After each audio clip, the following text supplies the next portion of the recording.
Can yeah. Nyamiadum. Great. The body ase. Daily graphics today. Daily graphic and pay and some of the other two jano a doso pa on the on time fancy bebri nantisa na was say SHS afofo ya wo mu kuro inti Ghana debia ye ka say awofo no ani abre enema na wo mo to no wo scratch e doso dada na make say ye normal we bi foforo bia me pie ni nyina ye normal wo sa nema ne dia kwase we so ko boarding school a wo hwe list no a ni nyina normal na wo mo se esanse o se school ni onkora ne nkoye no ayem boso yesi ene na enekra daily graphic da sade abetoa ansa na me beto aso no awofo no kresre aso ye hwe ngumasua ho nsem so se aye nhihye so dodo enti nkom nya hu bibi ye ken so no se won se next week na 2 weeks edi enimia enso so ye Easter wo enti Easter so ye ba bebreki enti akwada no report this week na Easter no asa o ma breaki no abafie 10 days no asa break no abafie de awofo no kire se anka ministry amon train after Easter na komakofu yeah eto asumu na wo say san so de ayen hyehyɛ so no nti ene ebra de ma wo mu nti no wofo bi epekwa ato ne ba ho ne nti ene na no yeso kodu akra weekend necromancy so wo mu bufa so ni wo mu bufa so ni enam so santi ama woni a wotonton sa ne ma no mattresses chobos ne trunk ne ade eno mo so ahuri ebuo num amma buo na ba be huri egina so eni asem no adenti na ya yesa aden ye yesa because would be ho akere ne pese wo gina na ho kere no na put ne mo umia ne mene ade ye 5 CDs because all 20 aden ye ho sa ye nyina nso ye frɛ ye ho kristofo ye frɛ ye ho nkramofo ye frɛ aden ye sa wonu ho akire ne ntino Ghana ha se obehu se obi a ne ho akire no ene ye sa bu no ye sa mia no mo aden ye sa aden yesramo mo amoton sa eye school for niema no yesramo enye wenko na mo begina so e de enya de faso nyina wo yesa na busua wo mia wo nua bia se na homete dodo se kroma yesi o sikasem wa yeden enti se nipa no nyame adom enema no so kra wofo no kra esu deda se edoso listen no wa na so oba na wo nso a wo ton no ade a wa wonim se ade no anya hwenke 200 Ghana na wo de gene 300 Ghana emfa so boom sa no sister wouldn't send me new a comedy yemfa yensa left and right na when put your money on nine crack on asemo and the fruna kasa ko butu aduane no so bi yesremo mo amoton sa ne man yesremo mo maboa ne mrafam na awofo no enya ahomegye kakra na enema na nkasa no anu Saturday so dia mafosi ye me so wado asempa ne se makaka sa enema na eye normal na mpanso ye normal ye ko school sa ne menyina na dasta ne ade no mde abehemu no nkiti bi shemu ai ha dasta no ka dasta na omde abehemu na ka dasta dia ko paper ka be ho so ya wanti asia so omde pepa wo mo bed ho ne ade na no bi na make say na no bi no a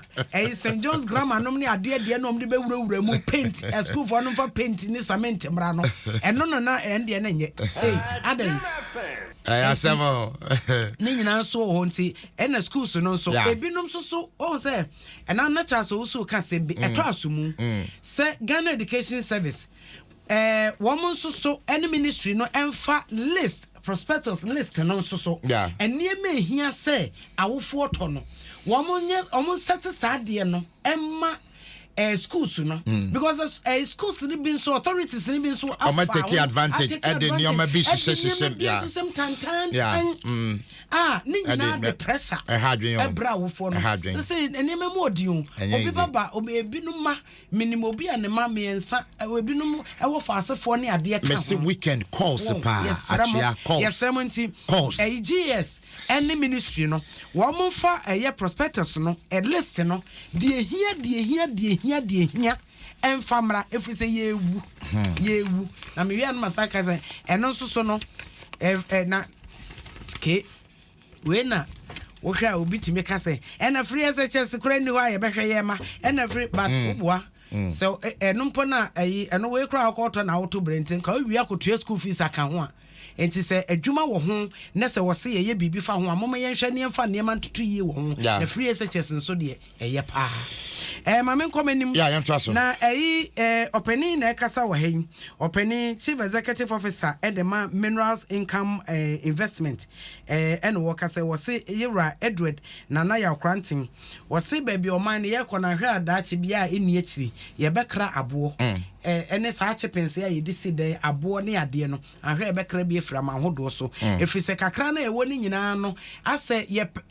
ye bubu ni nyina wabra ye nhwe bonku ye nya adwese ye de kakra kra besie kwan na ya fa so a ye tusu sa no ha dwen eno nti wo se waman no ntu ho anamon na kwasi wo daily guide graphic mu so wo ba page 24 ene 49 ho na wo se ene wo men nipa wo mu eni efra ewo mu 230,000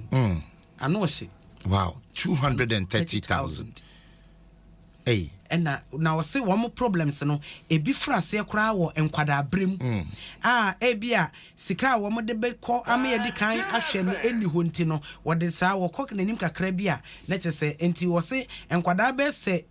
aduesia de afi bia no wo mu ni fra se ase ya abroso eya abroso nti wo se yetu ho anamon we ene ensemo a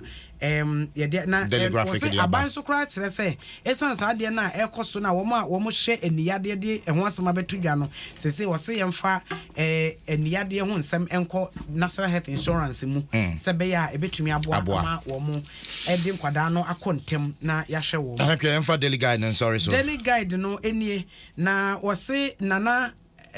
Adanko Akufo Addo Ghana mampani sabre wo UK London na eho no adwuma wo ye ni wo bo Ghana ho dawuro papa so wo ton Ghana ya se nhihye bi kura wo kopa ho entoma no wo se ni nyina eye de ode ton Ghana sebe ya wo ne opese wo ko ensahwe no wo mbeba Ghana mem ha se beprim se enano wo Ellembelle eye empesua no so Teleko Bukazo eye basabasa ye bi ekoso ewo aposifo ene timemufo ne ntem ewi akire wo kra baako Andrews Donko wotowomu ema eno so anopen daily guide bo ho amane na wo chese iyoko nso Zongo Fund eno so ebinum akọ ewurawura baabi enti wo so afrase a wo yesa ehwehwemu no na menwe times pa na mesodom right times wo chese say abai esese be ya ye akoniaba ho nsem transport issues wo betimi aso anu nti no se de di nka akora wo mo ekofa basisa eyusu eye gas ene battery okay ene de aba okay na se be ya fuel no diesel ne petrol netro no so ebeti no so ebema transport fares no so swati etumi aba form say eno so abide aba enipa num ye do makwa akogina asene bia me so mo nkoda fiase ye ka mo nyina de ne bo mu a mfie aduoso 70 years wo mo ayesa abo papa bi ani ama na ni efra e wo techi ne mpotem dan botwen so se enka sabe ya atena ye ho ahonidie bekoso no MMDCs no ene eye MMDS no wo momode anfa emre bia emu no enye dindindi bebre omanfo no idi so a enye wo mo din okay enfamra sabe ya atena ye nso ahonidie betumi akoso nti that's it atia daily guide daily graphic Ghanaian Times as on drink